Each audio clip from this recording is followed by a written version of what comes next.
Hi friends, இன்றைக்கி evening snacks என்னென்னு பார்த்தீங்கன்னா, நான் ஓப்பன் பாயில் மெத்தட் பார்த்தீங்கன்னா, மில்லட்ஸ் வச்சு நான் சக்கரை பொங்கல் செஞ்சு நம்ம சாப்பிட்லாமா, அது தேவையான பொருளாக இருக்குது.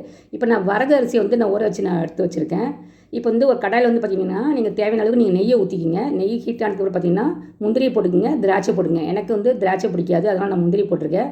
ரோஸ்ட் பண்ணி நம்ம தனியாக எடுத்து வச்சுக்க போகிறோம். இப்போ நான் பாசிப்பருப்பு ரோஸ்ட் பண்ணி நான் கழுவி தண்ணி ஊற வச்சு வச்சுருக்கேன். அதை நீங்கள் போட்டுக்கோங்க. தண்ணி தேவையான அளவுக்கு நீங்கள் ஊற்றிக்கிங்க. ஏலக்காய் தட்டி போட்டுக்கோங்க. இப்போ பாசிப்பருப்பு நல்லா வெந்துடும். இப்போ நான் வரகரிசி போட போகிறோம் இல்லையா, அது 1க்கு 2 டம்ளர் நீங்கள் தண்ணியை ஊற்றிங்க. தண்ணி நல்லா கொதிச்சோன்னு பார்த்தீங்கன்னா வரகரிசியை போட்டுக்கோங்க. இப்போ இந்துப்பு பார்த்தீங்கன்னா ஒரு பிஞ்சு நீங்கள் போட்டுக்கோங்க. நல்லா மிக்ஸ் பண்ணிக்கோங்க.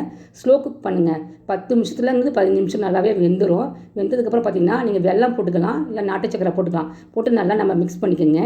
மிக்ஸ் பண்ணதுக்கப்புறம் பார்த்தீங்கன்னா, இப்போ நார்மலாக நம்ம குக்கரில் பண்ணுவோம் இல்லையா, இதேமாதிரி பண்ணி பாருங்கள். ரொம்பவே டேஸ்ட்டாக இருக்கும். இந்த ரெசிபி பிடிச்சதுன்னா லைக் பண்ணுங்கள், சப்ஸ்கிரைப் பண்ணுங்கள், கமெண்ட் பண்ணுங்கள்.